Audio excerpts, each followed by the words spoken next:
the principal loan amount remains the same until cash out, until you sell that property, because we don't pay principal and interest payments. And that's a win for the lender, and that's a win for you. You see, if you just pay or accrue interest, they're making more money, because if you pay them principal and interest payments, you're paying part of their principal down, and they don't have all their money invested in the deal. Interest only payments, if you're making payments and it's not just accruing, are smaller than principal and interest payments. So it helps your cash flow as the real estate investor as well. If you're a real estate investor and are wondering how to raise and leverage private money to make more profit on every deal, then you're in the right place. On Raising Private Money, we'll speak with new and seasoned investors to dissect their deals and extract the best tips and strategies to help you get the money, because the money comes first. Now here's your host, Jay Conner.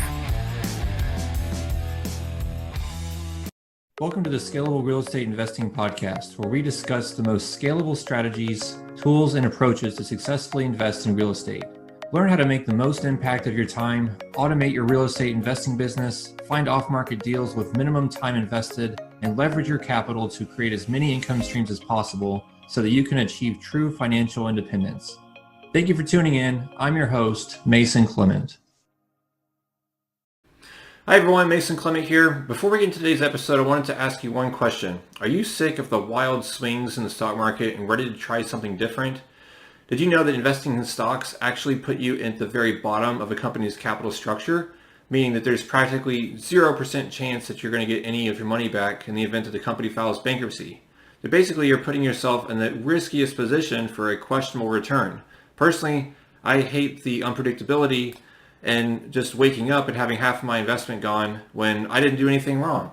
So what a lot of people don't know is that you can actually make higher returns on a consistent basis by investing in the opposite end of the capital structure, which is actually the safest place to be, which is on the debt side in a first lien position. And you can do that by investing in real estate, and specifically investing with my company in notes that are backed by the land that we purchase. So if you're ready to diversify your income stream, go ahead and go over to scalablerei.com and click on invest in the top right corner. There you're going to find a form that you can fill out to determine if you're eligible to invest with my company, Celion Capital, and we'll be reaching out to you to schedule an introductory call and speak more from there. So thanks a lot, and let's jump into the episode. Hi, Scalable Investors. Thanks for tuning in to another episode of Scalable Real Estate Investing. I'm your host, Mason Klement, and today we have with us Jay Conner, who is a master expert at raising private capital. He's done deals really since 2003, rehabbed over 450 houses. He's worked with over 52 million in transactions. So without stealing his thunder, let's just jump into things. Jay, what's going on? How you doing? Hello there, Mason. I'm so excited that you invited me to come along here on the show to talk about my favorite subject, private money and private lending. And of course, I learned a few minutes ago before we started the show, you're in Texas, which is where my wife, Carol Joy, is from. So we got all kinds of things in common. Thanks for inviting me to come along. Sure, no problem. So I'd like to always ask every guest to just discuss their background, their real estate journey, and what just got them into real estate and what brought them into today. So why don't we just jump into that first? Sure. Well, I was actually raised in the mobile home business. I actually lived out in Texas, Wichita Falls, also Abilene, Texas years ago, in the mobile home business. A lot of people call them manufactured homes. Some people call them trailers. So I was raised in helping people own affordable housing. And unfortunately, in 2002, 2003, most of the financing for the retail customer, for the buyer of that product, the financing went away. And the whole industry fell out of favor with Wall Street. Well, I knew if I ever got out of mobile homes, I wanted to get into single family houses, flipping houses, rehabbing them, also, buying them on terms, selling them on terms, rent to own and all that. So that's what I did. I started in 2003 and here in Eastern North Carolina. And today we do 2 to 3 deals a month, 2 to 3 houses a month. but our average profit right now is $74,000 per house that we do on the fix and flips. We're in a small area. My total area that I invest in has only got 40,000 people. But, if you can average $74,000 and do that 2 to 3 times a month, then, that math sort of works out okay. And so the first 6 years that we were in the business, from 2003 until 2009, I relied on the local bank to fund my deals. That's all I knew. I didn't know anything else. I'd never heard of private money, private lending, and all that kind of stuff. And so I tell you, I remember it, Mason, like it was yesterday. January 2009, I had been in the business for 6 years, and I was sitting here at my desk, and I picked up the phone to call my banker, whose name was Steve. By the way, can you believe we still have landlines here in North Carolina? Actually, a cord that's attached to a telephone handle, right? Anyway, so I called up a banker, and I had 2 houses under contract to buy, January 2009. I learned very quickly, Mason, that I'd lost my line of credit. I'd been shut down with no notice. And it's like, what in the world? I mean, I didn't know there was a global financial crisis going on until now. I've got a crisis, and I can't fund these 2 deals, and the profits are over $100,000 combined on these 2 deals. And so I sat here for a moment, and I tell you, Mason, I had a new mantra come to my mind that I've repeated to myself ever since that day. And that is, it's impossible to fail unless you choose to quit. It's impossible to fail unless you choose to quit. Well, failing was not an option for me. Quitting was not an option. So I sat here and I asked myself a question. And this is a writer downer right here. Whenever you're running, you got a problem or difficulty. By the way, all the great growth and quantum leaps, personally and in your business, takes place when you're actually going through a difficulty and you're having to figure it out. And I tell you, being shut down from the bank, Mason, was the biggest blessing in disguise I've had in my business. If I hadn't had that experience of losing my line of credit at the bank, you and I wouldn't even be visiting today here on your show. So I sat here for a moment, asked myself, who can help me with this problem, which actually was an opportunity. So I called a good friend of mine, fellow real estate investor. His name is Jeff. He lived in Greensboro, North Carolina at the time. And I told him what had just happened. And he said, well, welcome to the club, Jay. I said, what club is that, Jeff? He says, the club of losing your line of credit at the bank. I said, what do you mean? He said, I lost mine last week. I said, how are you funding your deals? He said, private money. I'd never heard of private money, didn't know what it was. Well, let me tell you something. I went to studying private money very, very quickly. Well, I still had these 2 deals under contract, and I'm not looking forward to missing out on $100,000 in profit.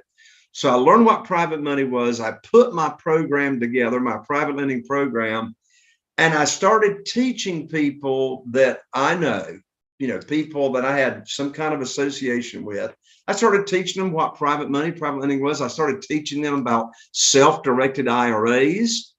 And, to this day, I've got 44 private lenders that are funding our deals. And you know what, Mason? Of these 44 people, not one of them had ever heard of private money. None of them had ever heard of private lending. None of them had heard about self-directed IRAs and how you can move, part or all of your retirement funds over to a self-directed IRA company and then loan it out to real estate investors and earn unlimited money per year, tax-free and penalty-free and all that. So I started teaching them, and you know what? By using that process, I was able to raise $2,150,000 in less than 90 days, and I was able to close on those 2 deals. And you know what? Since that experience and that time, I've never missed out on a real estate deal because I did not have the funding. Okay. Yeah, it's definitely inspirational. And before we recorded, I mentioned that I'm definitely at that point in my business where I have plenty of deal flow and my bank hasn't shut down my line of credit yet, but I still see the bottlenecks in trying to use my own money to shift around. Like, when's that deal going to close? I need that 65,000 to fund these other deals. And, for example, so very great.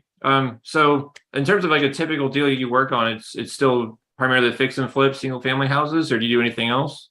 Yeah, so about 25% of the houses that I buy creatively on terms. I'll buy them either subject to the existing note, where the seller of the house agrees to sell me the house, leave the mortgage in their name, and I make their payments. You say, who in the world would do that? Well, a motivated, distressed seller that's needing debt relief. So maybe 20, 25% of my deals like that, but the majority of them, I'm paying all cash with private money. And if they need rehab, which most of them do, I like to turn them into brand new properties, brand new looking properties, brand new looking houses. I'm able to get top dollar for those. And so most of them that I'm doing today are fix and flip, funded with private money. Do you hold any of them to rent out? Are they short term or long term? I'll only do rent to own. So here's my rule of thumb: if I buy on terms, I'll sell on terms. In other words, if I buy creatively with seller financing or subject to the existing note, then I'll sell to it. There's two kinds of rehabs. There's renovation, and then there is rent ovation, right? So if I'm just getting it ready for selling or rent to own, then I just want all the major components to be working, but I'm not going to turn it into a brand new looking home. So when I buy on terms, I'll sell on terms. When I buy with private money, buy all cash with private money, then I'm going to cash out. So in other words, put it in the multiple listing service and sell it, right? So buy with cash or private money, cash out. Buy on terms, sell on terms. Okay. And when you're selling on terms, are you able to shift some of that renovation capex onto the buyer since it's their property now? Yeah, because on my rent to own program, when someone buys a home on rent to own, they are responsible for 100% of any repairs and maintenance after they've lived in the home for 30 days. So the first 30 days, it's my responsibility to make sure whatever is intended to work is working. Then after 30 days, it's their responsibility for the maintenance. A rent to own buyer or a lease purchase buyer doesn't have the same mindset as a straight renter. A rent to own buyer, they view themselves as an owner. In fact, we tell them at the closing table, we'll say, for all practical purposes, this home is yours. We just haven't transferred title yet, and we'll be transferring the title when you are ready for a mortgage. Okay. So when they refi out, is basically what you're saying? No, because they can't refi because they don't own it. But when they get ready for a mortgage, like they get their credit scores up, and maybe they're needing to wait until they've got proof of verification of income, or they need to save up some down payment, then they will go get a mortgage and finance it and cash me out. Got it. Okay. But I guess rent on, you're just keeping the deed. It's kind of like a contract for deed. Yeah, but similar to it. Okay. I guess technically you're not.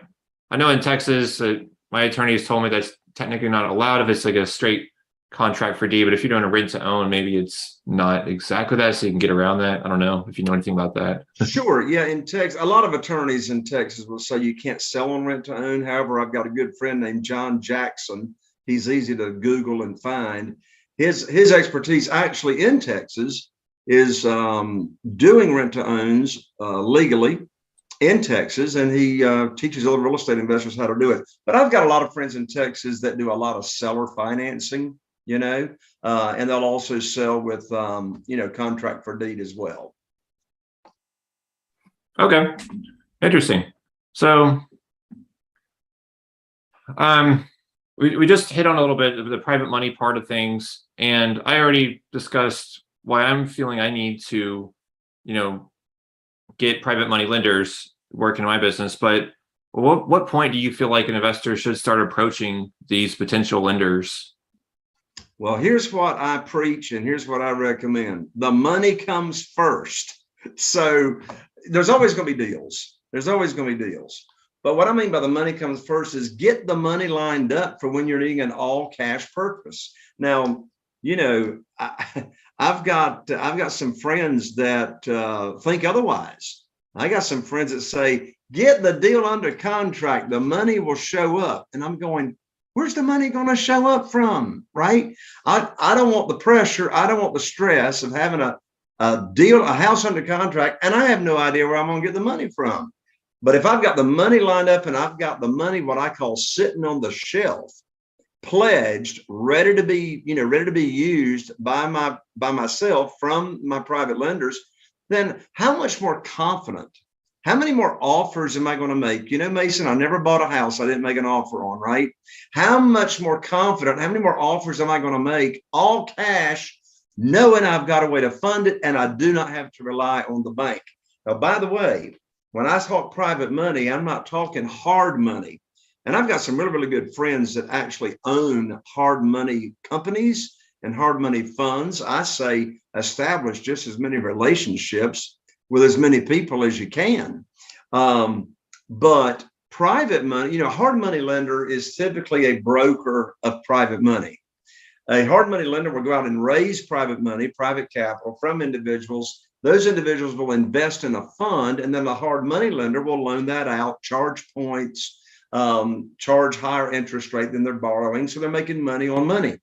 But in this world of private money, we're talking about how do you find and locate and get funding directly from individuals, human beings, to fund your deals. Instead of them investing in a fund or a hard money lender fund, they're just going to be investing directly into our deals.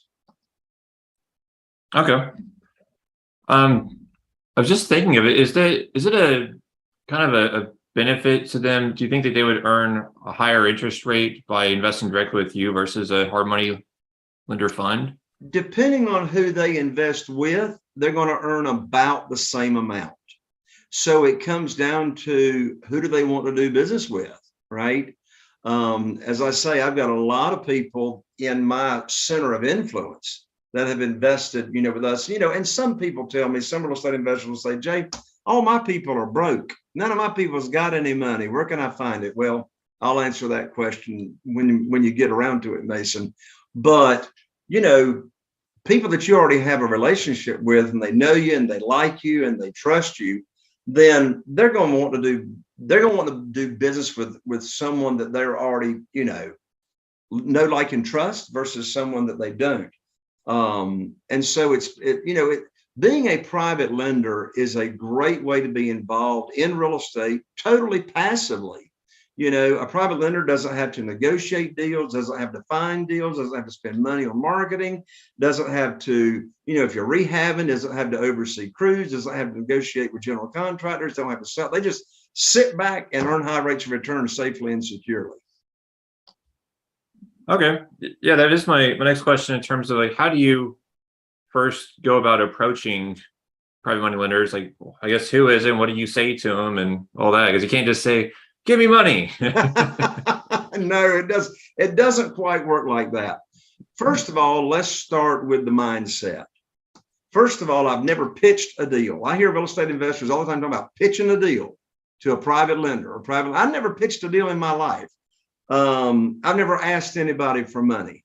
So how does that work? So let's first start with the mindset and the steps. First of all, I teach people in my warm market, people that I have some kind of connection with. They're in my cell phone. We go to church. We're in the Rotary Club. Who do you play poker with on Thursday nights? I don't know. So, people in your sphere, right? So I teach them what private money is about. I teach them my private lending program. What's the interest rate I pay? What's the length of the note? How are they protected? Right? In case I lose my mind and move to the Caribbean, then, how are they protected in this kind of transaction? So I teach them. So then, and it takes about 20 minutes to teach my private lending program. So when I get to the end of that, well, now they're chasing me. They'll say to me, so what do I do, Jay? How do I start? Do I write you a check? Like, how do I start? Well, no, they don't write me any checks. All they do is they tell me how much money they have to work with. Is it liquid capital? Is it just investment capital? Do they have retirement funds and they're not happy with the rates of return they're getting, out of the retirement account? Do I need to introduce them to my self-directed IRA company that I refer all my private lenders to that have retirement funds? So they tell me how much they've got to work with and where it's located. Then I tell them, I will find you a deal to invest in just as soon as possible, because I know you want to get your money to work, and their money is not earning money for them unless it's actually loaned and secured by a property. So I know how much they got to work with. Let's say I've got Mason, let's say you're my new private lender, right? And you've shown me you got $150,000 and you just can't wait to get started. Let's do a deal. I said, great, Mason, I'll get back with you. It might be a couple of weeks, 2 or 3 weeks before I get back to you, but I'll put your money to work just as soon as I can. Let's say 2 or 3 weeks goes by. I've got a property now for you to fund. And here's the conversation. I pick up the phone. I'm not going to ask you if you want to invest in this deal. I'm not going to pitch you on this deal. I'm going to call you up, and here's exactly what I say. I say, Mason, hey, I've got great news. I can now put your money to work. I've got a house over here in Newport with an after repaired value of $200,000. The funding required is $150,000, and closing is next Wednesday. So you'll need to wire your funds to my real estate attorney next Tuesday. End of conversation. You see, you've been waiting for that phone call. I told you 2 or 3 weeks ago I'd call you up with a deal just as soon as possible. You've been waiting. Your money ain't earning any money, just sitting in your bank account. So I call you up, and notice what I said. I got great news. And then here's what I told you about the property. This is actually more than you want to know. I've got a house in Newport. I didn't tell you the physical address. You could care less. You're going to see the physical address when I give you wiring instructions to wire your funds to the real estate attorney. So I told you the house is located in what township. I told you the after repaired value. After repaired value is $200,000. I didn't tell you the purchase price. You could care less, right? I told you the funding that's required. Well, that's the amount that you're going to fund on the deal, $150,000. Well, you see, that's my rule of thumb. I'm not going to allow my private lenders to loan out more than 75% of the after repaired value. I didn't say 75% of the purchase price. You see, this particular house, I bought it for $100,000. And so it needs like $35,000 in rehab. Well, the after repaired value is $200,000. You, the private lender, $150,000 is 75% of the $200,000. And then the next thing that I told you was, when it's closing next Wednesday, you need to have your funds wired to my real estate attorney in Texas or other states. It may be an escrow company or title company. And that's when we're going to close. And so you see, in that example, I'm bringing home a $50,000 check and putting no quote unquote skin in the game of mine. I like to keep my skin on my body, right? So my private lender is going to fund 150% of that purchase price. Someone bring home, who wants to bring home a big check and get paid to buy properties and take no down payment of your own to the closing table? You see how this is a 180-degree dichotomy shift from borrowing money from the bank. The traditional way of thinking is you go to the banker and you get down on your knees and you put your hands underneath your chin and you go, please, Mr. Banker, please, Miss Banker, fund my deal, give me a mortgage, please, please, please, please. No, not in this world. I'm not asking, I'm not begging, I'm not chasing.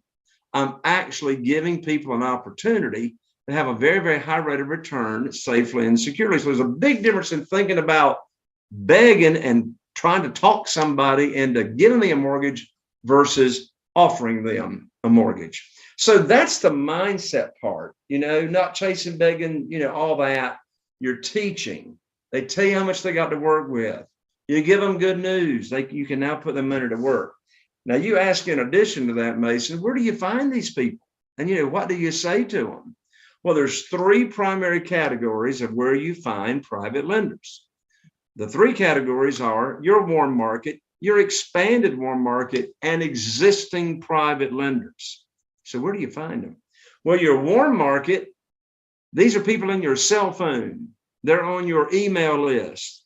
They're on your social media. They're on your they're a Facebook friend. And I don't mean a fake Facebook friend, but actually somebody you know.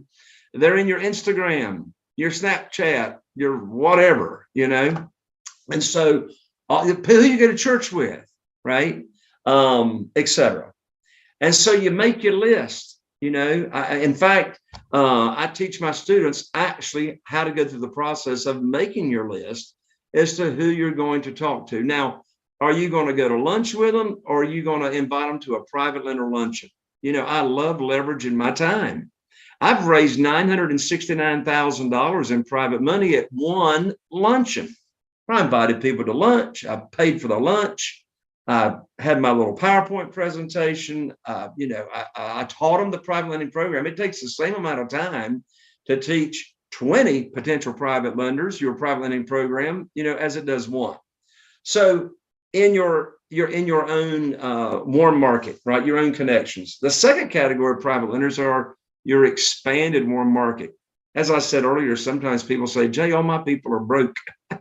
I said, well, first of all, I don't believe you, but I just think you're like intimidated, right? So I say expand your warm market, get involved in your community, join the Rotary Club. I tell you where I've gotten a lot of private money is by becoming involved in an organization called BNI. Mason, you've probably heard of it. It stands for Business Networking International. Even our little town of Morehead City has got a BNI, can you believe? Well, you join BNI, you got 20 other people in your group that is singing your song and promoting what you're looking for. So I joined BNI as a real estate investor, and I tell people that I teach people. I'm a private lending expert. I teach people how to get high rates of return safely and securely. And I'm looking for people that are not happy with either the stock market, the returns, or getting 0.25% at the local bank. So they refer me people that's looking for a place, to invest their money. The third category of private lenders is what we call existing private lenders. Just what it sounds like. They're already loaning money out to real estate investors. Well, how do you find them people? Well, don't start doing it the way I did it in 2011. I hired my real estate attorney's paralegal to search public records here in our local county, looking for individual names on public record, loaning money out that is secured by real estate. Here in North Carolina, it's called a deed of trust. Most people call it a mortgage. Well, in 90 days, we only found 2 people. I said, there's got to be a better and quicker way. So I actually hired some sophisticated software developers, and we started what's called my private lender data feed. In my data feed, we go get every private lender closing in the nation every month. There's about 15,000 of them every month across the nation. And we get their contact information, and we know exactly who and all those private lenders are. You can actually go in the data feed, search by zip code, and locate private lenders in your own backyard. In the data feed, we actually have 2 letters already written to reach out to them to establish a relationship. And I'm not openly soliciting because those letters are written to establish a relationship. Well, where else can you find existing private lenders? Well, I can tell you where. People that have accounts at self-directed IRA companies. Now, Mason, let me ask you this. Do you have a self-directed IRA company that you recommend to your audience? Yeah, I use American IRA, so that's one that they could use. American IRA, very good. Yes, so what's so important about having a relationship with a self-directed IRA company is when you talk with someone that's got retirement funds and that they want to invest with you, then you need to be able to introduce them to whoever the self-directed IRA company is that you have a relationship with. Well, guess what? Did you know on average 70% of account holders at self-directed IRA companies are wanting to loan their money out to you, the real estate investor? And so, in fact, just a couple of weeks ago, there was this great big convention at a self-directed IRA company. In fact, right there in Texas, they had 600 people there. Imagine networking with all those people that are wanting to loan money to real estate investors. So you can go to self-directed IRA networking events. And in fact, a lot of them have them on Zoom these days. Okay.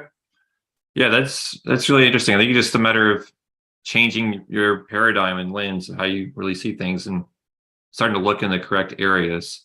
That's been probably my problem. I hear you, man. Well, and here's another thing, like you asked me as well, what do you say to these people? Well, if you're just having a one-on-one conversation, or you're at a social networking event or whatever, there's actually two approaches. There's what we call the direct method, and then there is the indirect method. The direct method is you actually ask somebody the private lending magic question. And what in the world is the private lending magic question? Well, the magic question is, do you have investment capital or retirement funds not paying you a high rate of return safely and securely? Now, a lot of people are not comfortable asking that direct question to someone else because they may be thinking, well, the person I'm asking that may be thinking that's none of my business, right? And so more often than not, we use what's called the indirect method. The indirect method when having a conversation with a potential private lender or just, someone you know. And I used the indirect method on one of my very first private lenders. And here's the short version of that story. It was on a Wednesday night at Bible study at church. Carol Joy, my wife, and I, we went there, walked in the foyer, and I walked up to a gentleman that I'd known for quite a while. And I said, have you got a few minutes for us to visit confidentially after Bible study? And he said, well, Brother Jay, of course. So Bible study goes by, we get together, we walk down to the nursery and shut the door, and here's the indirect method. I looked at him and I said, you know everybody in this town. You see, the gentleman I was talking to was the original Zenith television dealer in Morehead City, North Carolina. That's prior to Walmart coming to town, right? So I said, you know everybody in this town. And he did. He put a television in everybody's house and every room at the hospital and all this and that. I said, you know everybody in this town. And he was very networked in the Rotary Club. I said, you're very involved in the Rotary Club. I said, I need your help. Boy, that's a magic phrase right there. Most people just want to help, right? So I said, I need your help. And then I said, I have now opened up my real estate investing business by referral only. And I am now paying insane high rates of return to people that want to get involved in our business. So when you run across someone that's complaining about the volatility of the stock market, or, hardly nothing they're earning in the local bank certificates of deposit, would you refer them to me? And he says, well, no, what kind of rates have you got in mind there, Jay? And I said, well, it depends on the deal. And he said, well, my wife and I, we're only getting, now this was in 2009, right after I'd been cut off from the bank. He said, well, my wife and I, we're only getting like 3% at the local bank in our certificates of deposit. I said, well, that's terrible. I said, are you saying that you and your wife might be interested? He says, well, yeah, because, the stock market's just up and down all over the place. And he said, what kind of rate could you pay? And I said, well, what sounds high to you? He said, well, we're getting 3% in the bank. He says, I don't know, I guess maybe 5% sounds pretty high. That's almost double. And I said, well, I can't pay you 5%, but I can pay you 8%. He said, put me down for $250,000. So that, you see how that indirect method works? I didn't ask him for any money. In fact, I didn't even, get into the private lending program with him in details until I went to him and his wife's home the next day and went over the details of the program. So you see, when you ask somebody to help and just spread the word, if they've got investment capital or retirement funds, they're going to be asking you how the program works. Okay. Yeah, it's really helpful having a story to really illustrate it. So I guess once that person is lending the $250,000, say it's all in one deal, do they get a first lien position on the property, or how's that work? How are they protected? How do you explain that? Sure. So how they protected? First of all, I don't borrow any unsecured funds, right? Whether they're loaning the money to me on a deal from their investment capital, or they are loaning the money from self-directed from their, retirement account, they are going to get, first of all, a promissory note, and then we're going to collateralize that promissory note. Here in North Carolina, it's with a deed of trust. Most people call it a mortgage. So that gives them the right to foreclose on that note if I don't pay them. And, new real estate investors will sometimes ask me, Jay, who in the world is going to loan me money? And I'm a brand new real estate investor. Here's the answer. If you don't pay them, the property does. And of course, they don't want the property. They don't want to mess with the property. But if they did get it, they get all that potential profit, which is they'd be getting more money than they would from the rate of return. So they get the deed of trust or mortgage. And then they're also named on the insurance policy as the mortgagee. You see, you, the borrower, are the mortgagor. They are the mortgagee. They're the lender. Well, the reason that's important is on the insurance policy is that if there's any insurance claims against that property, the insurance company makes the check payable to the private lender and to your entity, your real estate investing company. And that protects the lender because they got to sign off on that check before you get it, right? Before you can cash it. They're also named on the title policy in case there's, any title issues down the road. How else are they protected? Well, I mentioned it. They don't write me any checks directly. They only send their funds directly to the closing agent, whether that's a title company, escrow company, if it's a real estate investor that's doing the closing. They send the funds there, and then funds are not dispersed to us, the borrower. Of course, we always borrow more than we need to buy. We bring home a big check. Those funds are not dispersed to us until after the closing takes place. Okay. Yeah, that's really interesting. I'm sold. When can I invest? Well, first you want me to teach you the private lending program, but I know we don't have time for that on the show. How can you get your money back in less than 90 days if you've got an emergency? What are the interest rates that we do pay? What's the length of the note? But I do have I'm so excited about this new private money guide that I just finished writing. In the guide, it goes over those details. Okay, perfect. Yeah, I have a few more questions. I think I have a hard stop coming up, but for now, I know you wanted to get that out there. People can download that. Oh, absolutely. Yeah. So it's called, the name of the private money guide is called 7 Reasons Why Private Money Will Skyrocket Your Real Estate Business and Help You Build Incredible Wealth. And this guide will hold your hand step by step, get you started in private money, and it's free. You can download it for free at www.jayconner.com/money guide. So I'm an ER, not an OR. I'm Jay Conner, JayConner.com/money guide. This guide will get you on the fast track to private money. Perfect. And that's best for like a real estate investor like myself looking to raise private money, right? Or would it also be for, okay. Who else were you asking?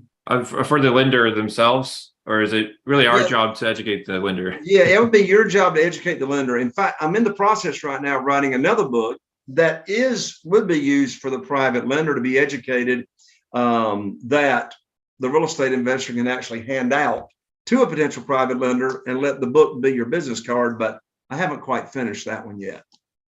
Okay, got it. Yeah, I think this is really helpful. Just to go back to what you said earlier about the hard money lender, I actually just closed on a $200,000 piece of land that I'm doing a subdivide on, and I paid 3-point origination fee to the broker just for matching this up. But had I had that relationship directly with that lender, I wouldn't have had to pay that. And obviously on a 6-figure deal, it's going to be like, I forget what it was, $3,000-$4,000 I would not have had to pay. But do you pay any origination points to your lender at all, or is it really just zero? No, that's way better than what I paid. No origination fees. It's like it never comes up in conversation. Why should I bring it up? I mean, these private lenders, because I teach them and you teach them, then you teach them the program. And the program has no conversation about origination fees or points. Okay. And it shouldn't. I mean, origination fees and points is primarily how a broker makes their money. Well, your private lender is not a broker, right? It's You're doing business one-on-one transaction between yourself, your real estate entity, and directly with a private lender.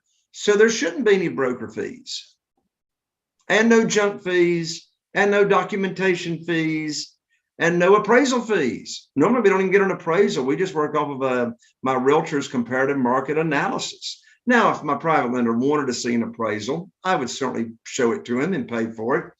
But I've never, since 2011, had one of my private lenders ask to see an appraisal. So again, it's totally different than doing business, with institutional money. Okay, got it.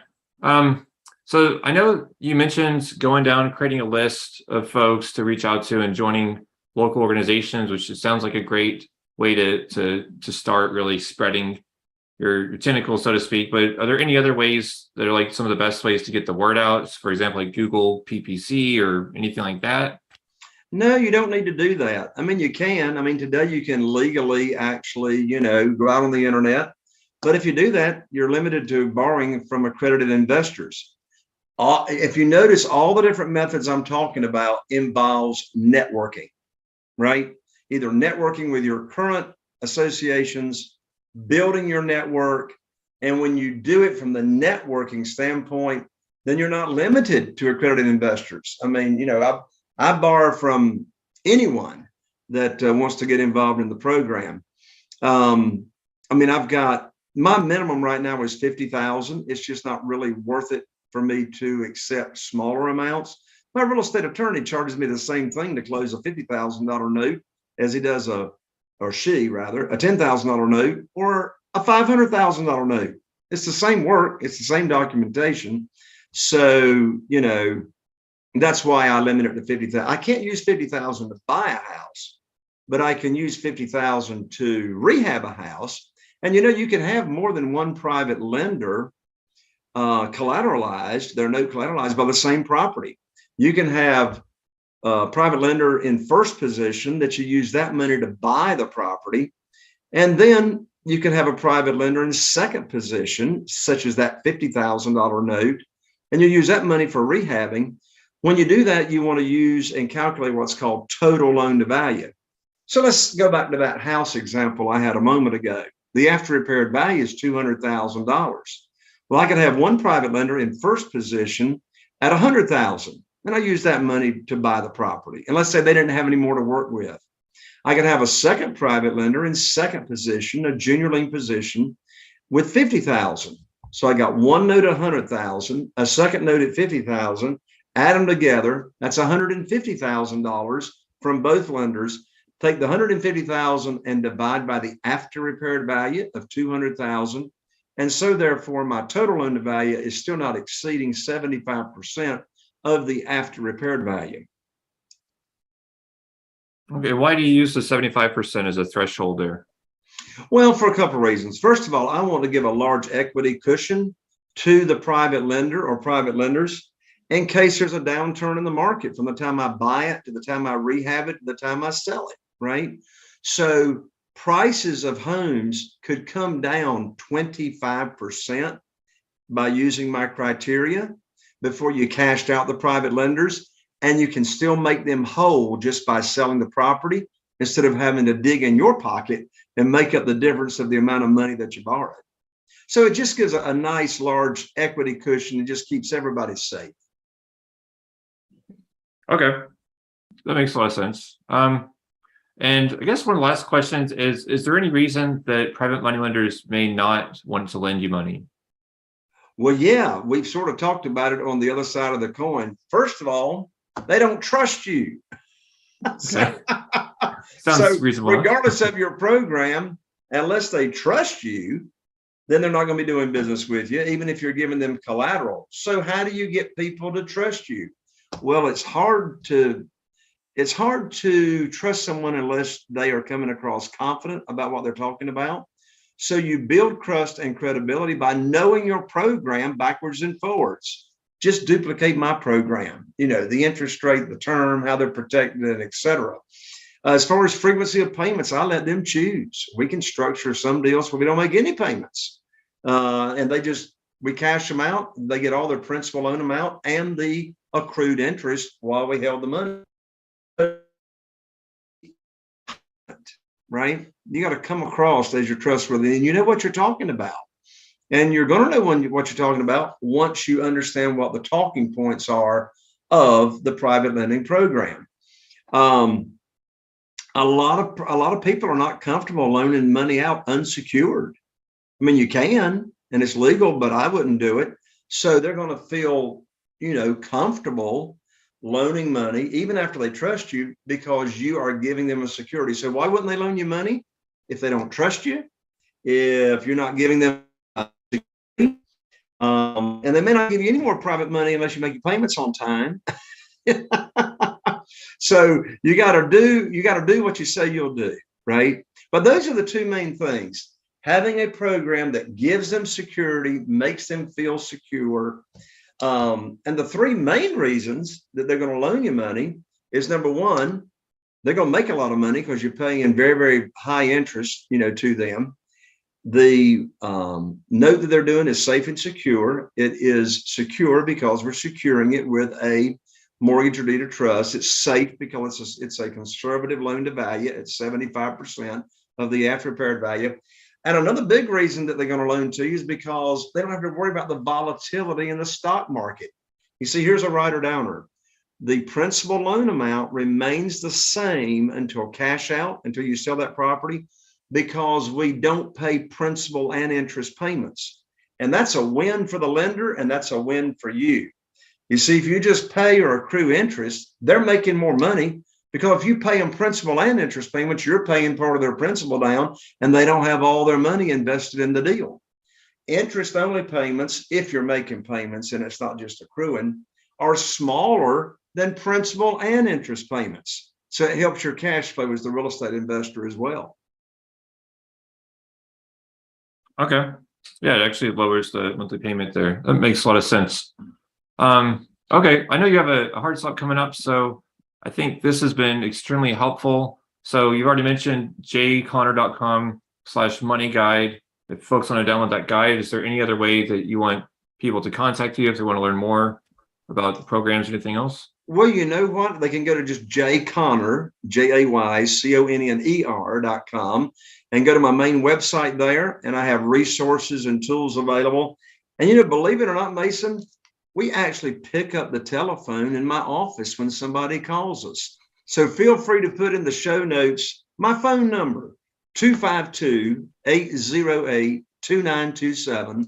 That's 252-808-2927. If anyone needs help with private money, getting private money, give us a call. We're here to serve. All right, perfect. Excellent. I will be sure to do that. Thanks again for your time. This was great. Mason, thank you so much for having me on. I appreciate it. All right, that's another episode of Scalable Real Estate Investing. Thank you for tuning in. Please be sure to leave a review and subscribe on whatever channel you're using to listen or watch these episodes. And also be sure to go to scalablerealestateinvesting.com, scroll to the bottom, and fill out the form to sign up for our email. And you could also reach me directly at mason@scalablerealestateinvesting.com. That's MASON@scalablerealestateinvesting.com. If you'd like to get in touch with me to either partner on deals or even be considered to do your own episode on this podcast. Thanks again, and have a great day. Are you feeling inspired by the knowledge you gained in this episode? Then head over to jconner.com/money guide. That's JCONNER.com/money guide and download your free guide that shares 7 reasons why private money will skyrocket your real estate investing business right now. Again, that's jconner.com/money guide to get your free guide. We'll see you next time on Raising Private Money with Jay Conner.